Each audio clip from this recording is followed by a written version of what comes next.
Veja só como está nosso mundo de hoje. Apesar de vivermos numa geração onde os princípios cristãos, a ética, a moral, os bons costumes, enfim, os valores, os princípios da palavra de Deus, os princípios bíblicos estão cada vez mais embaixo, as pessoas estão buscando cada vez mais o pecado, cada vez mais coisas erradas para se satisfazerem. Nós vemos uma visão, né, nos dias de hoje, uma outra visão, um outro conceito a respeito de humor, a respeito de coisas que até 20 anos atrás, ou mesmo 10 anos atrás, eram consideradas normais. Como sabemos, estamos em época de Copa do Mundo, no caso na Rússia, e um grupo de brasileiros, homens, abordaram uma estrangeira, provavelmente russa mesmo, e fizeram brincadeiras de tom sexual sobre ela, para ver se ela entendia o que ele estava dizendo. Faziam a moça repetir o que ele estava dizendo, só que como ela não sabia português, não sabia, não estava conseguindo entender. E isso revoltou não só as pessoas do mundo inteiro, como também os próprios brasileiros. Principalmente os movimentos feministas, os movimentos contra o assédio sexual e tal, abusos sexuais. E porque o que ocorreu, obviamente quem é bem entendido, quem é bem esclarecido a respeito do assunto, sabe que ali ocorreu, além de um episódio de assédio sexual, também um episódio de racismo, porque era como se somente o atributo da mulher que estava ali fosse valioso e o atributo de uma mulher negra, por exemplo, ou de alguma outra raça, não tivesse valor. E também houve um episódio de xenofobia, porque a partir do momento que você aborda alguém, faz essa pessoa falar algo horrível, sem que essa pessoa saiba o que está dizendo, e acabe sendo colocado em situação constrangedora, você está cometendo xenofobia. Você está ridicularizando, expondo ao ridículo, expondo ao constrangimento uma pessoa que não fala a mesma língua que você.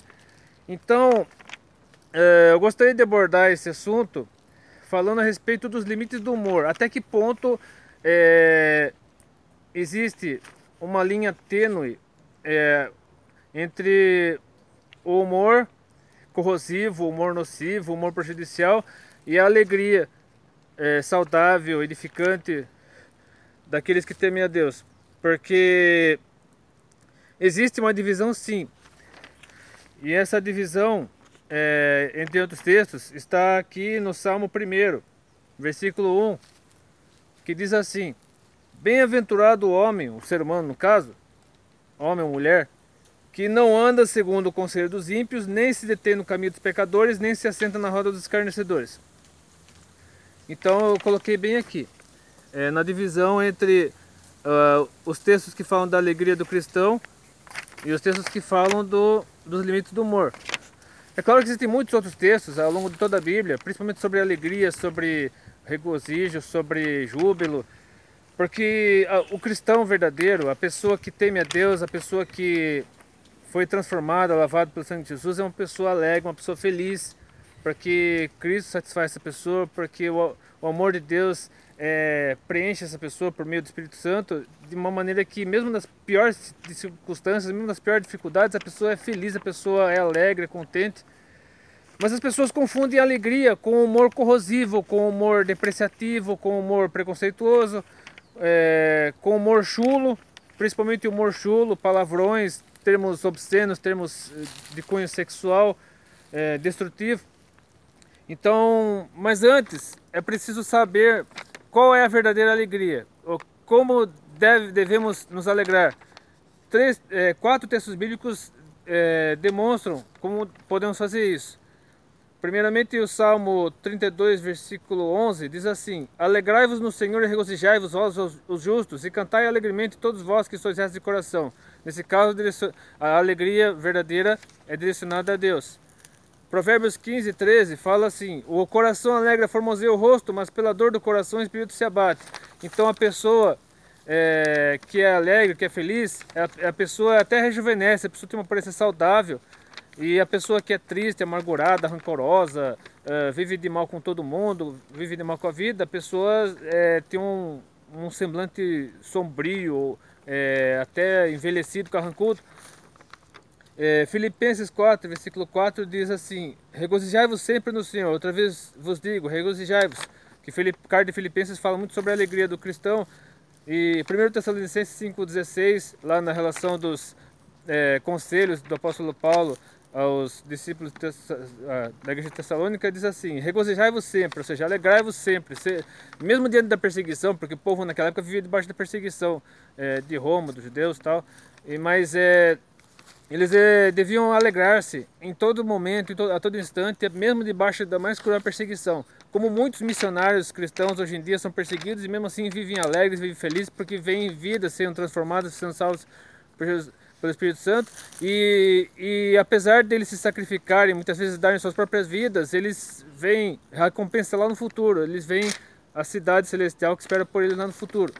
E com relação ao humor corrosivo, ao humor destrutivo, ao humor obsceno, ao humor desprezível, digamos assim, que infelizmente muita gente foi a favor do que aconteceu com essa estrangeira que foi abordada por homens que fizeram que ela falasse aquelas coisas horríveis, porque sempre foi feito isso, ninguém falou nada e tal, mas o humor está mudando, o humor está melhorando, está se aperfeiçoando, e aquele velho humor de antigamente, dos anos 80, 90, mesmo 2000, está acabando.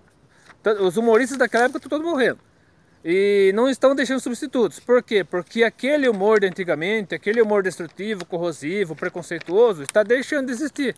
Está chegando ao fim. Porque, pelo menos nesse ponto, a mentalidade das pessoas de hoje estão mais maduras, estão mais altruístas, estão mais pensando no próximo, está havendo mais empatia, está havendo mais... a pessoa está se colocando mais no lugar do próximo.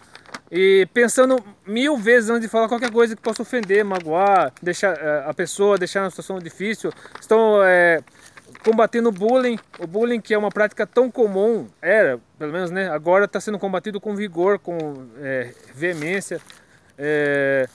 A prática do bullying, de ridicularizar, ofender, maltratar, agredir alguém com palavras ou fisicamente. Então esses 5 textos bíblicos eu deixei aqui para você pensar, refletir a respeito do que você tem feito com suas palavras, com suas atitudes. Primeiramente, as palavras de Jesus em Mateus, no Evangelho de Mateus, capítulo 12, versículos 36 e 37. Mas eu vos digo que